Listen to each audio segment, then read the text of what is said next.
Sir আপনার কাছে আমার স্পেসিফিক যে কোয়েশ্চেন সেটা হচ্ছে যে আপনি ব্যাকগ্রাউন্ড জেনারেল ব্যাকগ্রাউন্ড থেকে এসেছেন। আমি যেটুকু জানি এসএসসি দিয়ে আপনি পরবর্তী গিয়ে এগোতে আসলেন অন্যান্য বিশ্ববিদ্যালয় হাদিস ডিপার্টমেন্ট থেকে অনার্স শেষ করেছেন।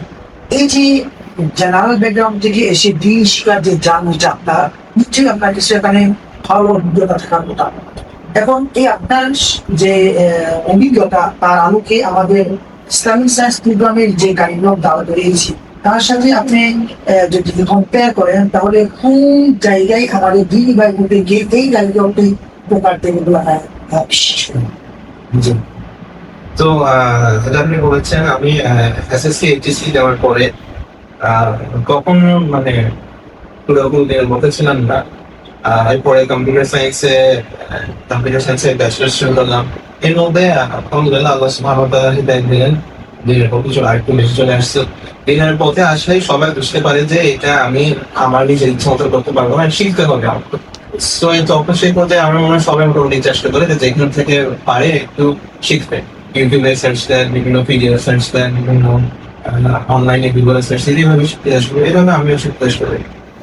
তো এইভাবে 2-3 বছর যাওয়ার পরে আসলে দেখতেছি যে মানে অনেক কিছু নিয়ে মোটামুটি কিছু আইডিয়া আছে। কিন্তু যদি কেউ জিজ্ঞেস করে যে কোন বই পড়ছো, কোন কোর্স করছো, তেমন কিছু আসলে করি নাই। কোনো নির্দিষ্ট কোনো বইও শেষ করি নাই, কোনো কোর্সে করি নাই।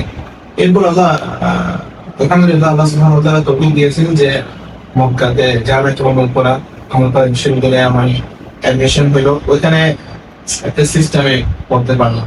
তবে সবাই তো আসলে জামিয়া উম্মুল অ্যাডমিশন পাবেন।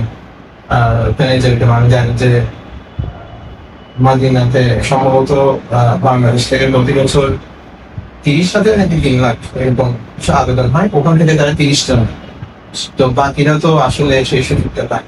আরেকটা কথা এখানে আছে, ধরেন আপনি স্টুডেন্ট ছিলেন, আপনার জন্য অনার্স পড়া মানে পসিবল সহজ হয়ে গেছে।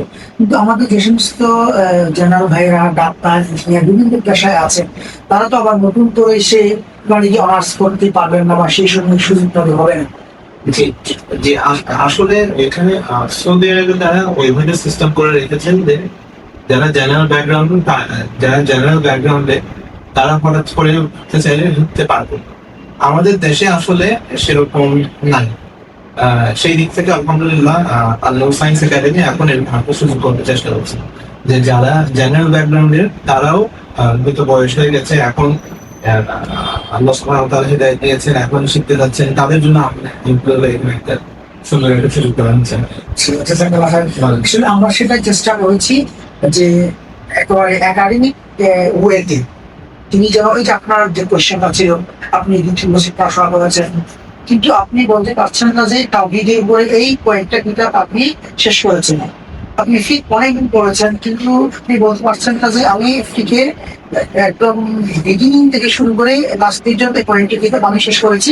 আমি কিছু কওয়ায়েদ, আমি কিছু সূত্র শিখেছি যার না, আসলে তখন যেটা হয় যে বিভিন্ন শেখের ফাতোয়ার ভিডিও বা এরকম এক একটা মাসআলার এক একটা দিক জানে, কিন্তু আসলে সবগুলো কিভাবে একসাথে আসে কিতাবুল নিয়া কিতাবুস সালাম কানেকশন দেখি ওইভাবে কিছু জানা হয় না। আসলে বিভিন্ন মাসআলাতে শেখের বলেছেন, এরকম বলেছেন, পড়াশোনার বিক্ষিপ্ততা দেখছে সেটাকে স্ট্রাকচার ওয়ে কিংবা আমরা যদি একাডেমিক ওয়ে যেটা আসলে হয় না। আচ্ছা উস্তাদ জাযাকাল্লাহ খায়রান, আজকে আপনাকে পেয়ে আমরা খুবই আনন্দিত। আমরা আমাদের সম্মানিত দর্শক ভাই বোনদের জন্য যেটি অবশ্যই হচ্ছে যে আনু সায়েন্স একাডেমি আগামী জুলাইতে একটি প্রোগ্রাম নিয়ে আসছে, নাম হলো ইসলামিক সায়েন্স প্রোগ্রাম। এই প্রোগ্রামের মাধ্যমে আমরা মূলত আমাদের দিন ভাইদের কাছে এই ইসলামটাকে দিনটাকে একাডেমিক ওয়েতে বোঝার একটা মত সহজ করে দেওয়ার চেষ্টা করেছি। ইনশাআল্লাহ আমাদের এই কোর্স সম্পর্কে আরো বিস্তারিত আমরা বিভিন্ন সময় সাহেবদের কাছে মাধ্যমে আপনাদের কাছে পৌঁছে দেবো ইনশাআল্লাহ। আমরা আশা রাখবো আপনারা ইনশাআল্লাহ আমাদের পেজে থাকবেন, আমাদের সাথে কানেক্টেড থাকবেন, আমাদের ইসলামিক সায়েন্স প্রোগ্রাম সম্পর্কে আরো বিস্তারিত জানবেন। আল্লাহ আলামিন আমাদের প্রত্যেককে দিন বোঝা শিখা এবং আমল করার প্রস্তুত করুন। আসসালামু আলাইকুম ওয়া রাহমাতুল্লাহ। জাযাকাল্লাহু খায়রান। শেখ বারাকাল্লাহু